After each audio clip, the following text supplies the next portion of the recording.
What's going on, everyone? Back here with another video. And on today's agenda, we're pretty much just going to recap last week's wildcard games and then preview this week's upcoming divisional games, which should be exciting. Do have a lot to get into, but first, make sure to keep liking and subscribing to our videos and following us on X, or formerly known as Twitter, at aboutteams.com. And I don't know where we want to start. If we want to go in order of the games or some of the big ones from our predictions last week. Let's start with Cowboys Packers. Yeah, so my Super Bowl picked the Cowboys. The Packers, well, congratulations. You guys become the first 7 seed to defeat a 2 seed since the playoffs changed in 2020. But my biggest takeaway was just Dallas. And this team, thought something was different, but Dak Prescott, I think it was 2 pick sixes or at least 2 interceptions and 1 pick six, and just not a great game from him. The offense tried to come back at the end, but when the defense gives up, taking away the points or from the pick sixes, like 40 points alone by itself, they were never going to have a good day. And I just saw a news report. I don't know your thoughts on this, that the Cowboys are keeping Mike McCarthy still, despite this. Dallas just seems to be stuck in the middle, man. Yeah. Like I said, you know how I was feeling the podcast before this one. It's the Cowboys, man. Every single year, it's like that. It's like a rotation. We them boys. This our year, and choke in the in by the divisional. They choke. Yeah, I mean, the path did seem easy. I mean, you got to give the Packers credit, but they're a 9-8 team, first year QB. Didn't expect much in the playoffs with Dallas's experience, and then Detroit, I'm still not very sold on. I guess that could be the next team in game we get into, but yeah, very just disappointing. Definitely a lot of question marks, but Dallas, you're stuck in the middle, man. Now you got to figure it out. But congratulations to the Packers as they now head up to play the 1 seed 49ers, which we will preview. But next, I guess we'll get into the Lions-Rams game, probably the best game of the wild card weekend. The Lions won in a thriller, but both teams, I mean, the offenses were cooking. Detroit's especially early, I think 21 first half points alone. Mm-hmm. Then they kind of slowed down, but the Rams with Puka Nacua, Cooper Kupp kept it interesting. Yeah, but Detroit wins their first playoff home game in over, I think it's like 32, 35 years. With a record-breaking game too. Yeah, it was awesome. The atmosphere, the fans, and I think this trade you'll look back as, say, one of the better ones. The Lions have gone a couple first-round picks for Matt Stafford. I mean, obviously, the Rams. I think they both won that trade because Matt Stafford got to win a Super Bowl and the Rams got a Super Bowl, but I think the Lions still got a good QB out of Jared Goff. Oh, yeah. They got and even then the first rounders. I mean, I think they had one of the picks to get Jahmyr Gibbs, who's worked out very well. And the one thing I will say, I wasn't sure if you saw the Kirby Joseph hit on Tyler Higbee going at the knees. That has now been twice he's done that, in both times. TJ Hawkinson and Tyler Higbee both have suffered torn ACLs from it. And I don't know where to land on this. It's been kind of controversial. Is it dirty? Is it not? I mean, you ask any player if they'd rather take those hits to the head or the hits to the legs, and I'd say about most of them would probably say they'd rather the hit to the head than the hit to the legs.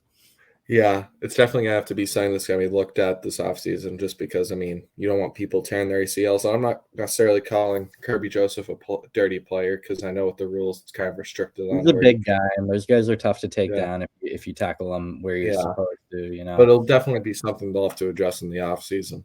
It raises the question, too, like, especially with that hit with Michael Pittman. I mean, like, what do you want them to do? Like, are we playing two-hand touch, or is it a physical game? It's really starting to become a problem. Like big hits, big clean hits are a problem now, and they're going to have to figure that out, because this game is just getting less and less physical.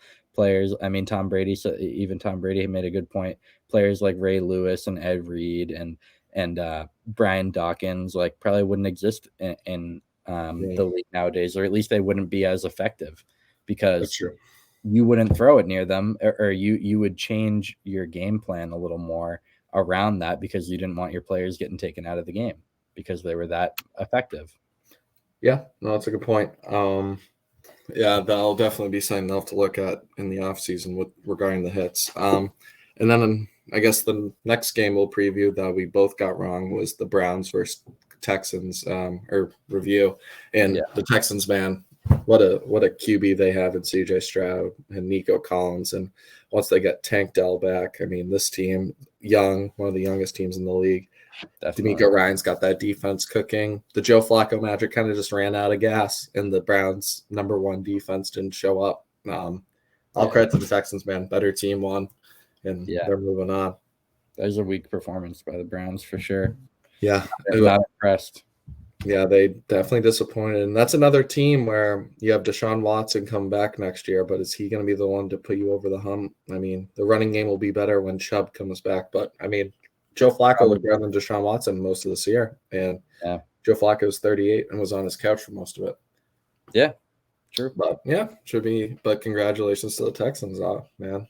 Super franchise has been kind of lost for a while, and they definitely found their coach now in D'Amico Ryans.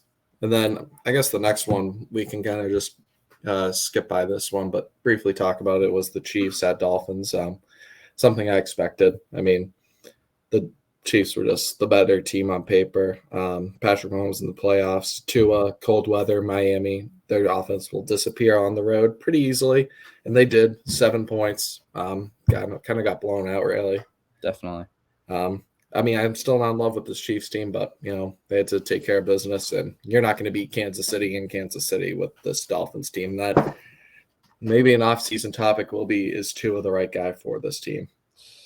And, you know, I don't think he is. I think the Dolphins, like I said before in previous podcasts, I think the Dolphins are a good QB away from probably a Super Bowl.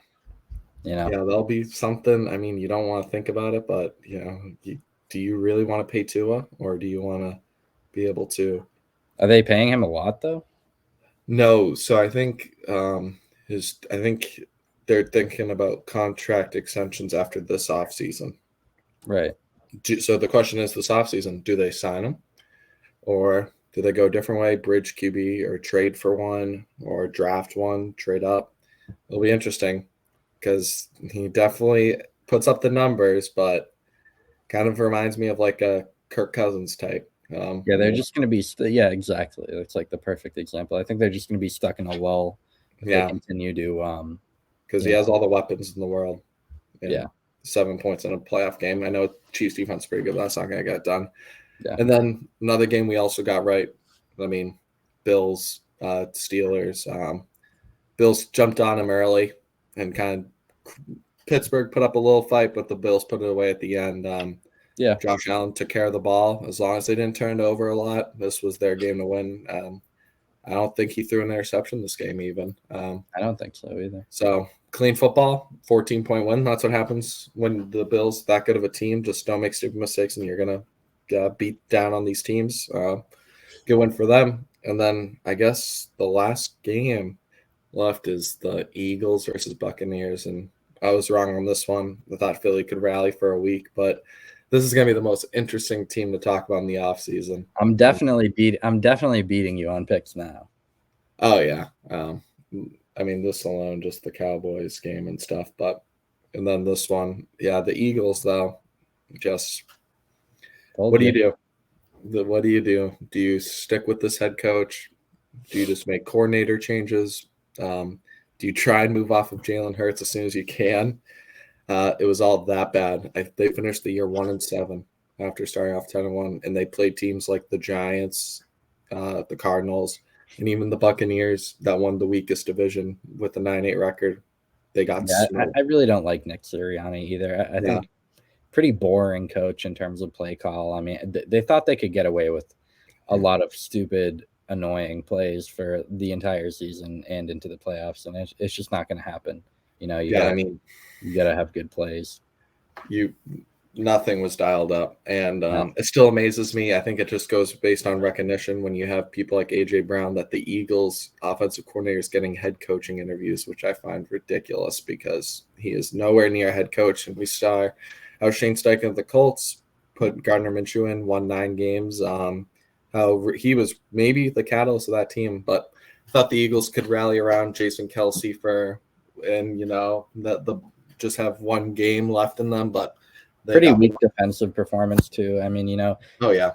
I really don't think it's a player issue. I think it's more of a coaching issue. You have a possible defensive rookie of the year in Jalen Carter. Yeah. You have, I mean, you got a fast backfield, pretty good linebackers. I mean, an overall great defense and just nothing. I mean, Baker's tearing you up, you know. Yeah, I mean, it was a great game from Baker. The offense was basically cooking most of the game. They were selling for some field goals early, but got the touchdowns in the second half to pull away. Mm-hmm. And they're moving on, the NFC South champions. But with that being said, I guess we can get into our divisional picks for this week. You're gonna have to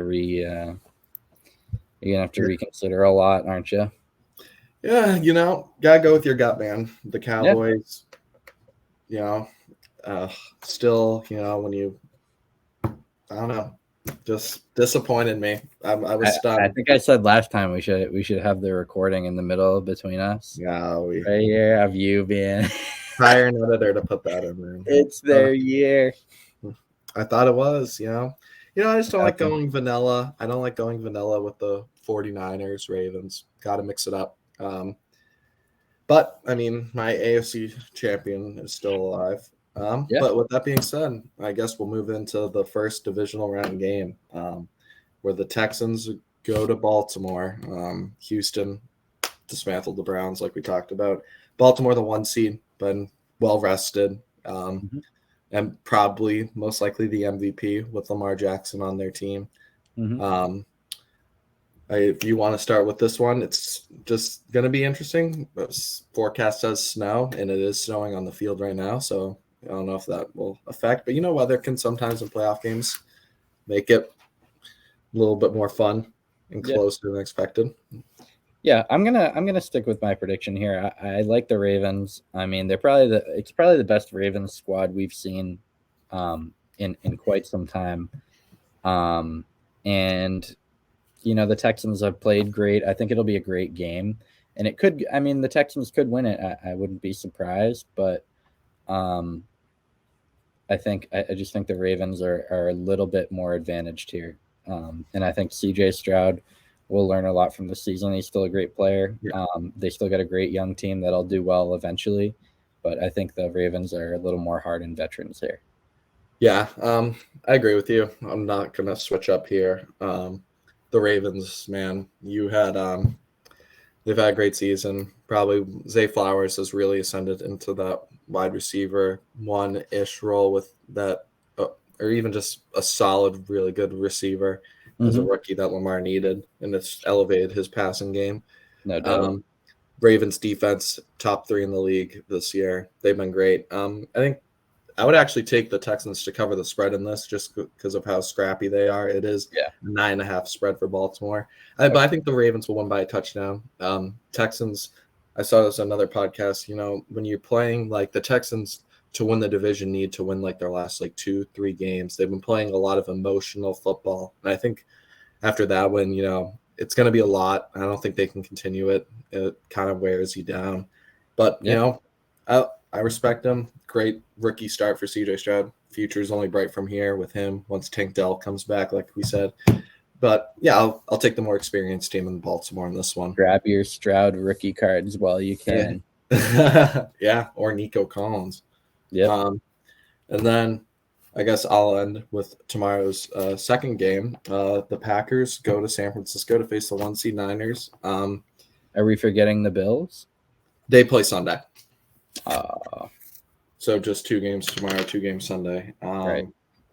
But this one, I mean, I guess I really love Jordan Love, but I'm going to stick with the 49ers here. I think it can be close, but The Packers are the hottest team in the league, so I think this is going to be coming down to a field goal type game. When these two teams have played in the playoffs in the past, with Aaron Rodgers, the games have been relatively close. The 49ers actually won the last one with Jimmy G in Lambeau by a field goal, but now they got Brock Purdy, a better version, at home. I think that offensive line, the Green Bay Packers, won't be able to keep up with Chase Young, Nick Bosa, and I think the 49ers just have too many weapons that will carve up the Packers defense. That even in the win, still at 32 points. They got turnovers, but as long as Brock Purdy doesn't have a game like he did against the Ravens, the 49ers should win this one. I completely agree. I mean, who's stopping McCaffrey? Who's stopping their receiver core? Who's stopping Kittle? The answer is nobody on the Green Bay Packers. And at the same time, I mean, the Packers might put up some points, but in the end, I mean, it's tough to get around Chase Young, Nick Bosa, Fred Warner. Their backfield in general. I really do not see the Packers coming out here. They've had a good run, but it's not happening. The 49ers have this 1 to 2 year window left that they need to capitalize. They really this is the opportunity right here. But then moving into the Sunday games, an interesting one, 3:00. I don't think anyone expected this one, but the Buccaneers go to Detroit to face the Lions, a 3 versus 4 seed matchup. I believe I predicted this one, didn't I? I thought you had the Cowboys beating the Packers. Oh, Cowboys. Yeah.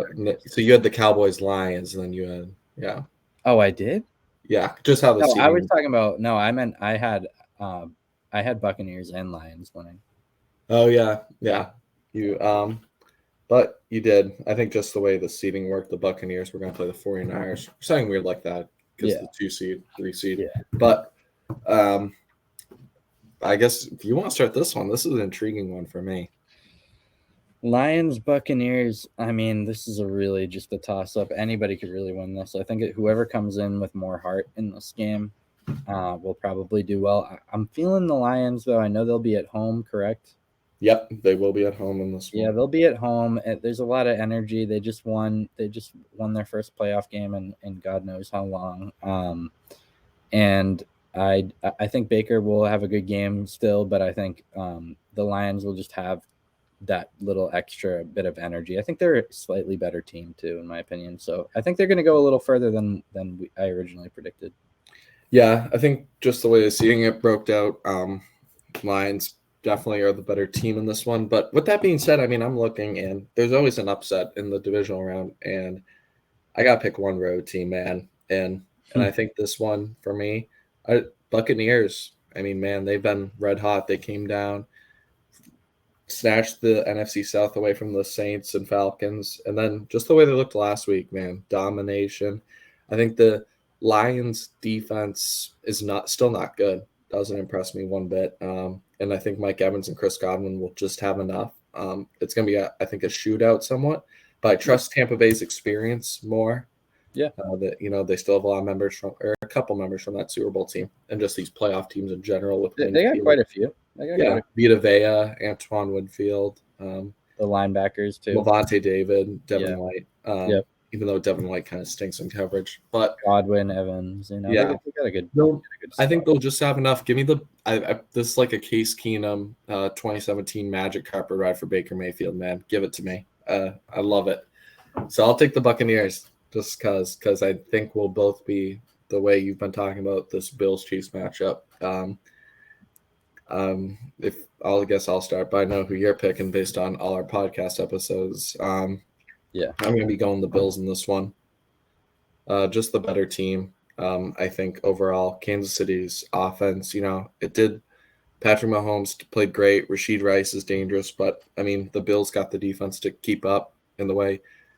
Josh Allen, James Cook have been cooking since the new offensive coordinator change. I think this run game will help Buffalo in this playoff atmosphere.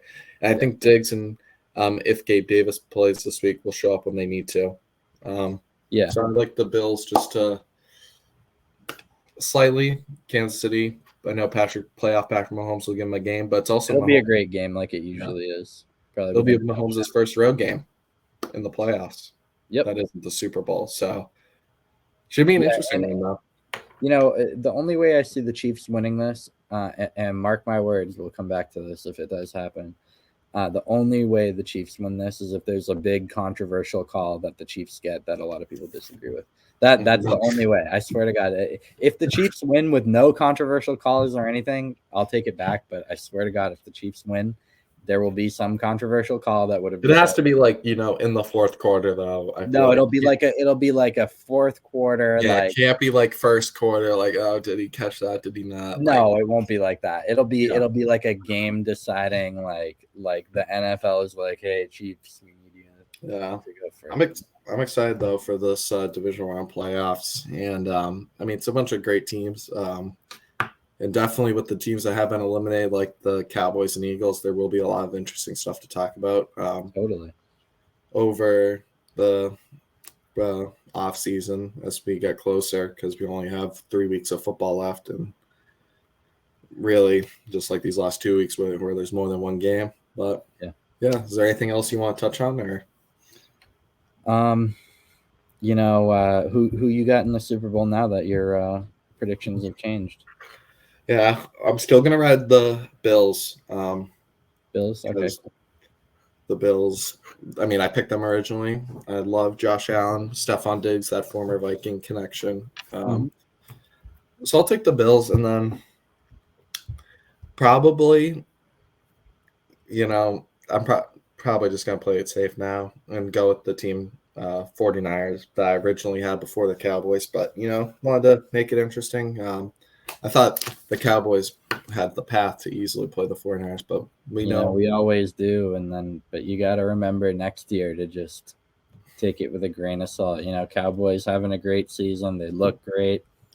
Grain of salt, man. Yeah. Every year. Stinks. But, give me the 49ers, man. They'll be back.